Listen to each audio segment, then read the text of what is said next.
आज हम लोग बात करेंगे कार्बोकेटायन की स्टेबिलिटी और उसमें अलग अलग कौन कौन से फैक्टर हो सकते हैं। तो डिफरेंट एग्जाम्पल्स लेकर हम लोग बात करेंगे कि किस तरह से स्टेबिलिटी ऑफ कार्बोकेटायन चेंज होता है। तो एग्जाम्पल लेते हैं और बात करते हैं।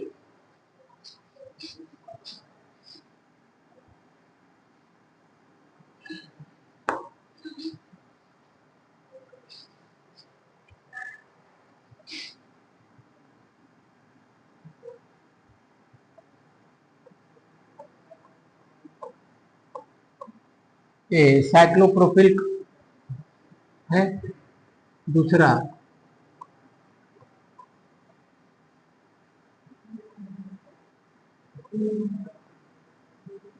साइक्लोब्यूटिल है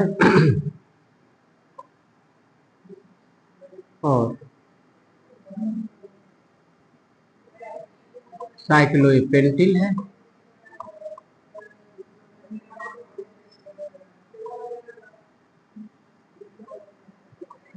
साइक्लोहेक्सिल है। इसमें ये हमने लिया है, इसमें हमें स्टेबिलिटी ऑफ कार्बोकेटायन बताना है। Stability of carbocation. दूसरा एग्जांपल लेते हैं, रिंग पर ही प्लस कर दिया। 3 मेंबर्ड रिंग है, 4 मेंबर्ड रिंग है, 5 मेंबर्ड रिंग है, 6 मेंबर्ड रिंग। एक ये हो गया। दूसरा एग्जांपल लेते हैं,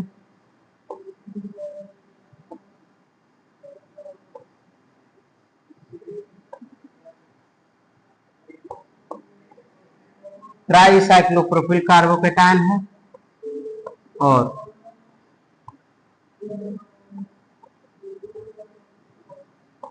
ट्राइफेनिल मेथिल कार्बोकेटायन।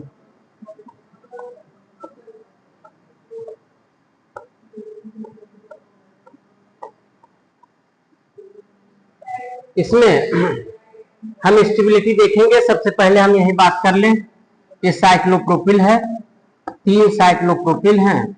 यहाँ बेंजीन रिंग है।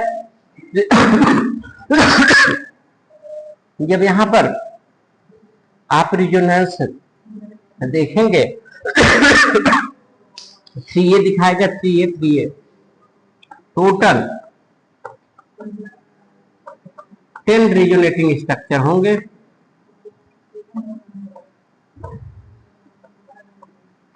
यहाँ पर टोटल 10 रिजोनेटिंग स्ट्रक्चर होंगे, लेकिन यहाँ पर कोई रिजोनेटिंग स्ट्रक्चर नहीं है और हम पूछ रहे हैं कि दोनों में स्टेबिलिटी किसकी कम है और किसकी ज्यादा है।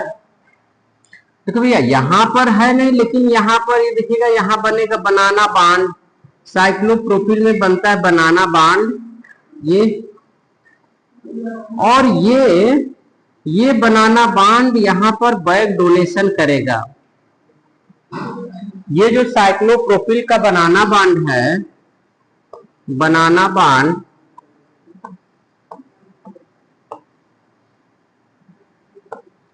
वो अच्छा खासा बैक डोनेशन करता है और एक्सेप्शनली केवल बैक डोनेशन की वजह से, जब यहाँ बैक डोनेशन अच्छा होगा, यहाँ जो प्लस चार्ज है ये ज्यादा डिक्रीज कर जाएगा और ये एक्सेप्शनली बहुत स्टेबल होता है। यानी इसका मतलब हम आपको ये कह रहे हैं, यदि रिंग छोटी होगी तो वहां पर बनाना टाइप का बांड बनेगा जो बैक डोनेशन करेगा। इसलिए आपका ये ट्राईसाइक्लोप्रोपिल कार्बोकेटायन ज्यादा स्टेबल हो रहा है और ट्राइफेनिल मेथिल कार्बोकेटायन कम स्टेबल हो रहा है। जब यहाँ पर टोटल रिजोनेटिंग स्ट्रक्चर की संख्या 10 है और यहाँ पर बिल्कुल भी रिजोनेटिंग नहीं है, यहाँ पर केवल बैक डोनेशन है बनाना बांड का। तो ये एक बात तो ये हो गई। यहाँ पर देखिएगा, ये हमारा मेथिल कार्बोकेटायन के अलग अलग डेरिवेटिव हैं। यहाँ पर आपने साइक्लोप्रोपिल से किया है, तो साइक्लोप्रोपिल से किया है यहाँ पर ब्यूटिल से, यहाँ पेंटिल से, यहाँ पर बैक डोनेशन ज्यादा होगा। यहाँ बैक डोनेशन ज्यादा होगा, जैसे जैसे रिंग बड़ी होती चली जाएगी बैक डोनेशन कम होने लगेगा, इसलिए इसका सबसे ज्यादा होगा। जैसे जैसे रिंग बड़ी होती जाएगी वैसे वैसे बैक डोनेशन का मान कम होता जाएगा और स्टेबिलिटी का मान घटता जाएगा। तो हमारा जो ऑर्डर हुआ वो सबसे ज्यादा ए होगा, बी होगा, सी होगा और फिर डी होगा। इसका मतलब ये होगा कि रिंग अगर ये साइक्लोप्रोपिल है ये ज्यादा बैक डोनेशन करेगा तो यहाँ पर ये जो हमारा कार्बोकेटायन है वो ज्यादा स्टेबल होगा। यहाँ पर ये 3 मेंबर्ड रिंग पर ही प्लस चार्ज है, यहाँ पर 4 है, यहाँ 5 है, यहाँ 6 है। यहाँ पर रिंग स्ट्रेन ज्यादा है। अब यहाँ पर रिंग स्ट्रेन की बात आ रही है, यहाँ पर रिंग स्ट्रेन ज्यादा है और यहाँ पर रिंग स्ट्रेन मिनिमम है। रिंग स्ट्रेन यहाँ पर मिनिमम है और यहाँ पर मैक्सिमम है। अगर किसी भी सिस्टम में अगर या कार्बोकेटायन में अगर रिंग स्ट्रेन ज्यादा होगा तो उसकी स्टेबिलिटी कम होगी। यानी स्टेबिलिटी जो है, stability directly inversely proportional to ring strain. तो यदि रिंग स्ट्रेन ज्यादा होगा तो स्टेबिलिटी कम होगी। तो उसके अनुसार यहाँ पर रिंग स्ट्रेन ज्यादा है 3 मेंबर्ड में, 4 मेंबर्ड में उससे कम है, 5 में उससे कम है और सबसे कम 6 में है। इसलिए जब पॉजिटिव चार्ज 6 मेंबर्ड रिंग पर अगर डिलोकलाइज करेगा अगर पाया जाएगा तो उसकी स्टेबिलिटी ज्यादा होगी, 3 मेंबर्ड में स्टेबिलिटी कम होगी। ये 2 एग्जांपल्स हो गए हमारे, 3 एग्जांपल्स हो गए। आगे चल के इसका हम एक बार में कंपेयर करके सीरीज बताएंगे। दूसरा एग्जांपल ले लेते हैं हम लोग, उसमें देखते हैं क्या होगा। ये हम बात कर रहे हैं कार्बोकेटायन की, अलग अलग फैक्टर लेकर कार्बोकेटायन की स्टेबिलिटी की बात हम कर रहे हैं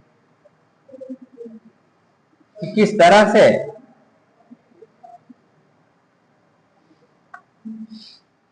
ये देखिएगा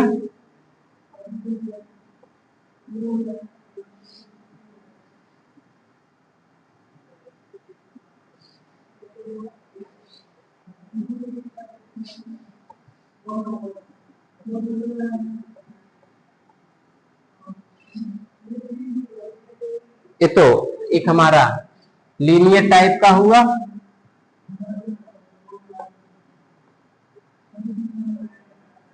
ये देखिए ये हमारा लीनियर कार्बोकेटायन है और ये हमारा कंजुगेटेड है। ये कंजुगेटेड कैसे हुआ वो हम आपको बताते हैं।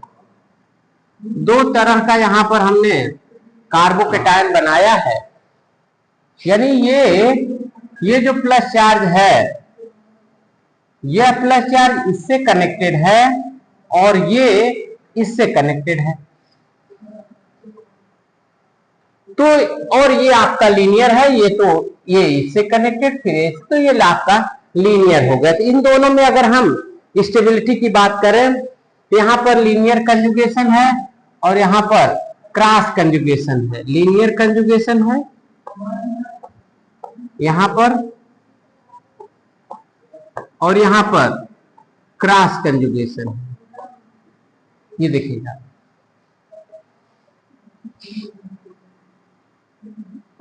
यहां पर आएगा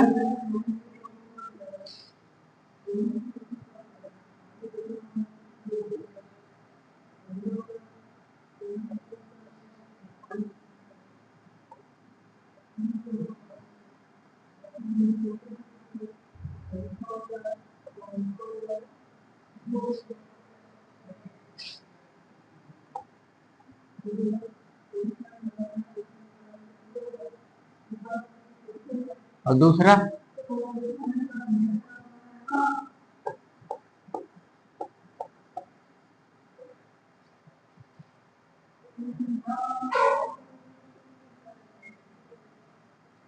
तो ये हमारे रिजोनेटिंग स्ट्रक्चर हो रहे हैं।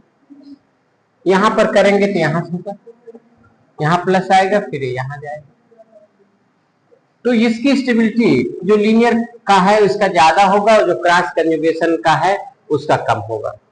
दूसरा एग्जांपल लेते हैं, हम कुछ और एग्जांपल लेते हैं, उसमें स्टेबिलिटी का आर्डर देखते हैं।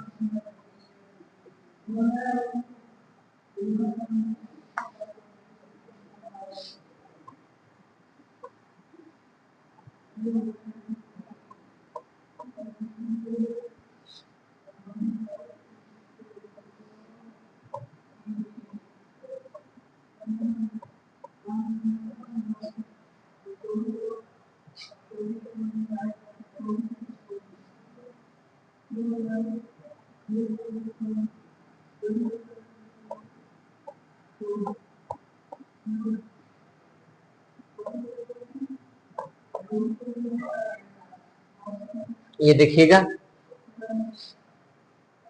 इसमें स्टेबिलिटी की अगर हम बात करें तो हम इसमें एक नियम के तहत इसमें मान लेते हैं कि इसमें अल्फा हाइड्रोजन की संख्या कितनी ज्यादा है।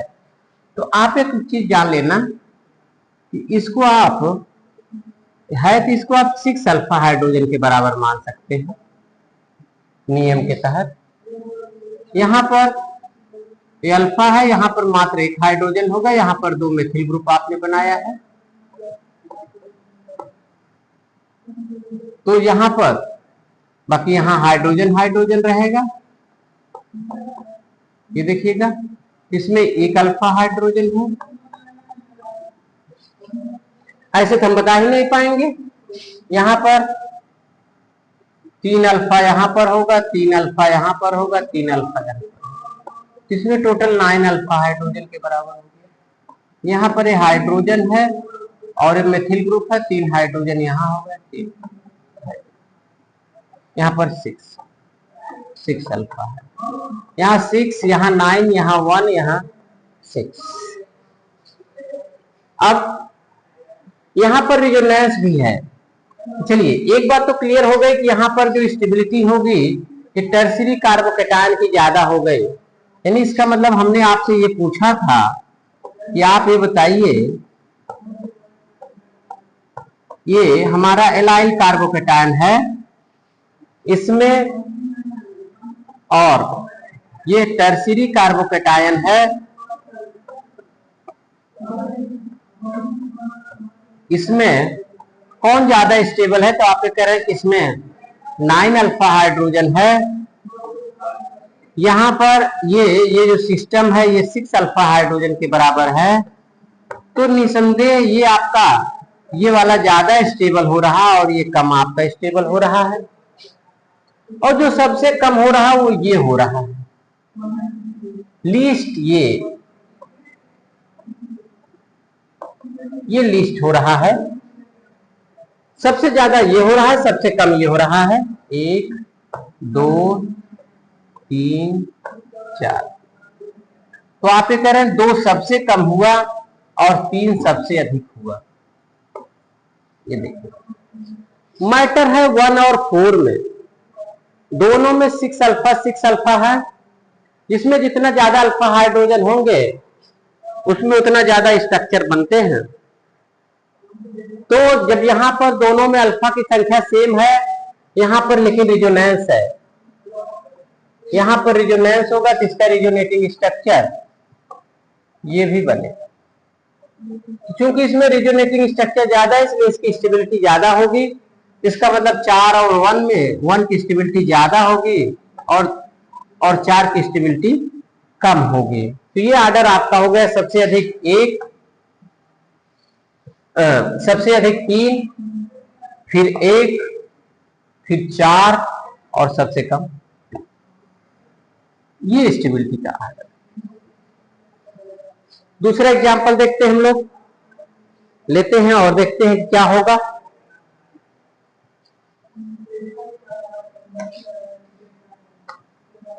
दूसरा एग्जांपल लेकर कुछ इसी तरह का एग्जांपल की हम बात कर लेते हैं आज कि स्टेबिलिटी किसकी कम होगी और किसकी ज्यादा होगी, उसके आधार पर हम लोग डिसाइड कर लेते हैं। देखिए अगर हम ऐसा बनाएं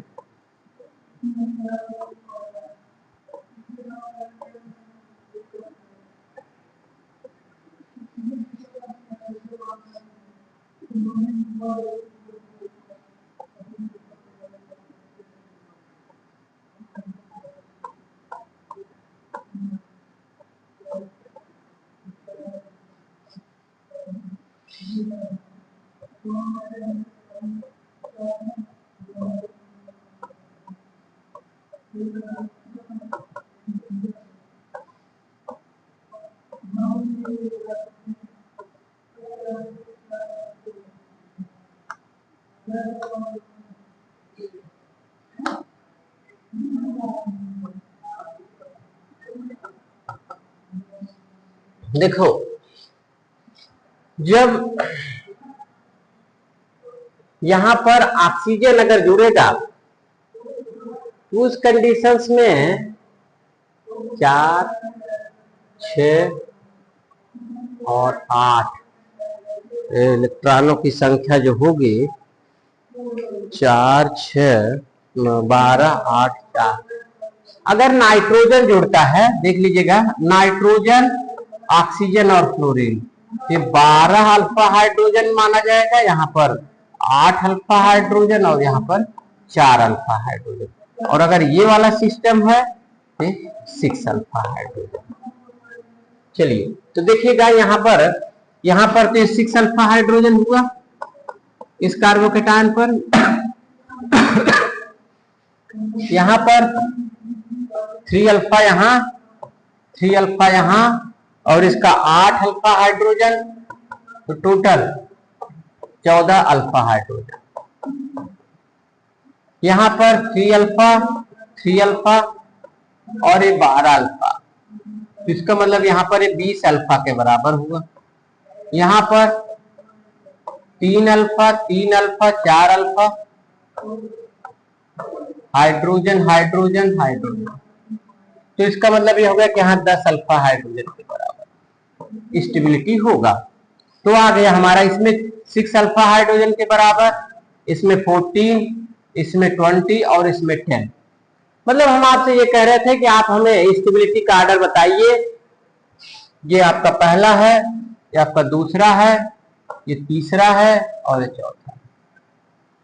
इसमें नंबर ऑफ अल्फा हाइड्रोजन के आधार पर आपको स्टेबिलिटी बताना था, और अब आप इसमें स्टेबिलिटी बता सकते हैं किसकी स्टेबिलिटी ज्यादा होगी और किसकी स्टेबिलिटी कम होगी। तो जो सबसे कम स्टेबिलिटी है इसमें है।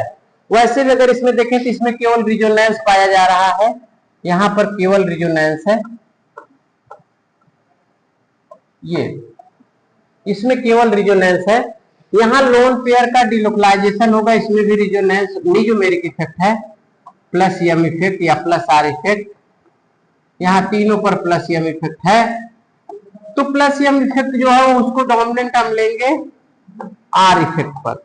रिजोनेंस इफेक्ट से ज्यादा डोमिनेंट है हमारा न्यूमेरिक इफेक्ट। दूसरी बात, यहाँ पर जो प्लस जाएगा और नाइट्रोजन पर जाएगा, तो नाइट्रोजन, ऑक्सीजन और फ्लोरीन में इलेक्ट्रोनिगेटिविटी देखिए तो फ्लोरीन का सबसे ज्यादा है, फिर ऑक्सीजन का, सब फिर नाइट्रोजन का। नाइट्रोजन इन तीनों में सबसे कम पॉजिटिवली चार्ज है, और जब सबसे कम पॉजिटिवली चार्ज है तो इस पे प्लस चार्ज ज्यादा स्टेबलाइज करेगा। तो उसके हिसाब से भी ये और दूसरा फैक्टर ये ले लें, इस पर प्लस चार्ज जाएगा तो ज्यादा स्टेबल होगा, रिजोनेंस शो करेगा। तो इन तीनों में सबसे ज्यादा ये हो जाएगा, फिर ये होगा और फिर ये होगा। जब इस पर प्लस चार्ज जाएगा तो इसका मतलब तब भी तो हमारा सूट ही कर रहा है। यहाँ पर 14 हो गया, यहाँ पर 10 हुआ, यहाँ पर ये हुआ। तो जबकि हमने कंडीशंस यहाँ पर 6 यहाँ पे लिए, 6 यहाँ पे लिए हैं, जो अंतर है वो ये है 8, 4 और 12। तो उसके आधार पर भी हम रिजोनेंस के आधार पर, न्यूमेरिक इफेक्ट के आधार पर, और ये जो हमने एक नियम बताया किसको हम आप कितने अल्फा हाइड्रोजन के बराबर स्टेबिलिटी देता हुआ आप पाएंगे, उसका ये ऑर्डर है। इस आधार पर आप स्टेबिलिटी जो है वो बता सकते हैं। दूसरा एग्जांपल ले लेते हैं हम लोग, अलग अलग एग्जांपल लेके 2, 4, 6 प्रॉब्लम कर लेते हैं स्टेबिलिटी ऑफ कार्बोकेटायन का। फिर उसके बाद तब हम लोग आगे बढ़ेंगे इसके एप्लीकेशंस, इसके रिएक्शन से रिलेटेड कुछ बातें और कर लेंगे।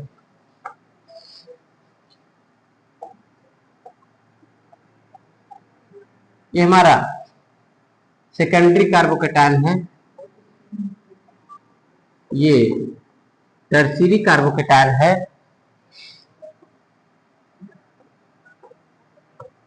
यहां पर हमने एक मिथाक्सी लगा दिया, एक हाइड्रोजन हटा दिया।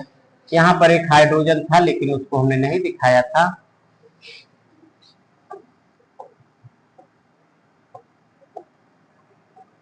CH3 OCH3 यहाँ पर प्लस कर दीजिए। इसमें अगर हम आपसे पूछें, आप बता लेंगे कि किसमें रेजोनेंस ज्यादा होगा और किसमें रेजोनेंस कम होगा? ये तो और आसान है। ये देखिएगा 6 अल्फा हाइड्रोजन, ये 8 अल्फा हाइड्रोजन, यहाँ पर मिथिल ग्रुप है तो 3 अल्फा हाइड्रोजन, तो 9 और 8 17 अल्फा हाइड्रोजन के बराबर इसमें स्टेबिलिटी। यहाँ पर 3 अल्फा 3 अल्फा 8 अल्फा, यहाँ 14 अल्फा हाइड्रोजन के बराबर स्टेबिलिटी। यहाँ पर 9 अल्फा हाइड्रोजन के बराबर, क्योंकि 3 मिथिल ग्रुप है। यहाँ पर 3 मिथिल ग्रुप है, यहाँ पर 2 मिथिल ग्रुप है तो 6 अल्फा के बराबर हो गया। तो स्टेबिलिटी हमें समझ में आ गई। ये देखिए, तो अगर इस तरह से अगर प्रॉब्लम आएगी तो हम लोग कर सकते हैं। एक क्वेश्चन और देखिएगा।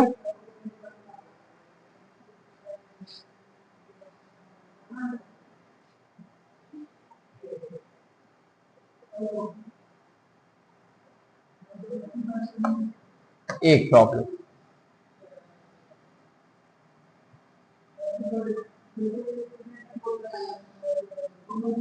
देखिएगा।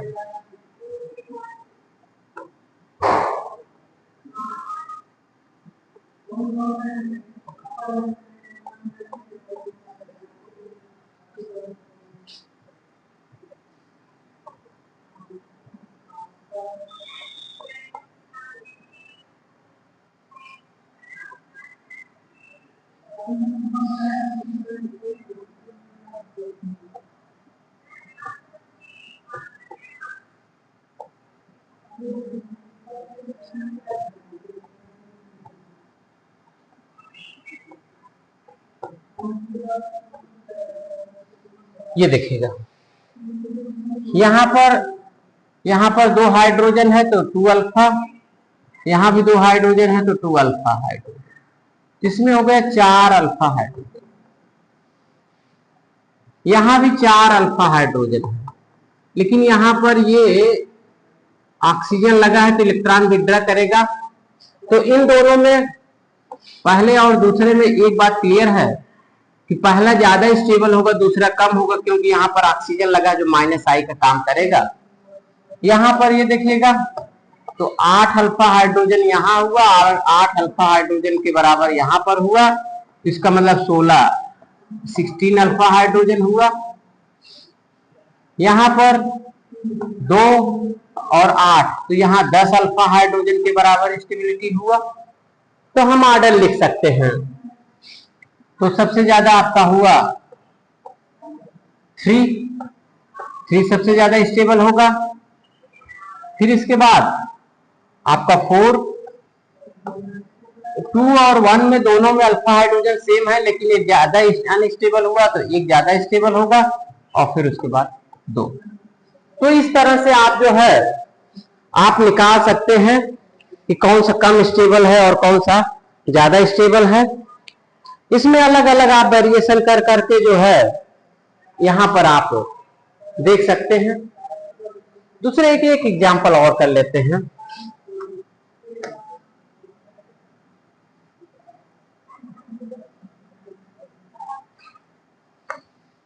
इसमें बताइएगा,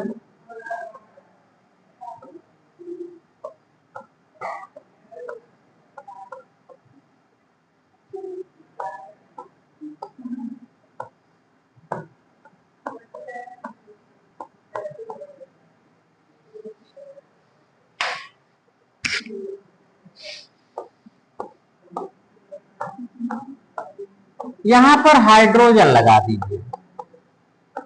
या CH3 लगा दीजिए, यहां पर ड्यूटेरियम लगा दीजिए। ये देखिए, अब कौन सा ज्यादा स्टेबल होगा, कौन सा कम होगा? हम जानते हैं ड्यूटेरियम के पास इलेक्ट्रॉन डेंसिटी ज्यादा होती है हाइड्रोजन के कंपेयर में, तो अगर यहाँ पर ज्यादा होगी तो इसका डोनेटिंग पावर ज्यादा होगा, और जब डोनेटिंग पावर ज्यादा होगा तो ज्यादा डोनेट करेगा, यहाँ पर डोनेशन ज्यादा होगा, यहाँ पर कम होगा, इसलिए यहाँ पर मैग्नीट्यूड कम होगा और यहाँ इसके कंपेयर में अधिक होगा, इसलिए ज्यादा स्टेबल होगा और यहाँ कम स्टेबल। तो इस तरह से हम लोगों ने कुछ कैलकुलेशन कर करके जो है भाई इसमें कौन कितने अल्फा हाइड्रोजन के बराबर है, कितना अल्फा हाइड्रोजन के बराबर स्टेबिलिटी देता है, उसके आधार पर हम लोगों ने नियम के तहत जो है वो देख लिया किसकी स्टेबिलिटी कम होगी और किसकी स्टेबिलिटी ज्यादा होगी। तो एक छोटा सा ये आपके लिए स्टेबिलिटी ऑफ कार्बोकैटायन से रिलेटेड था। अगले वीडियो में हम आपसे इसी से रिलेटेड कुछ और नेम रिएक्शन से संबंधित बातें करेंगे। तो आज के लिए इतना ही, थैंक यू।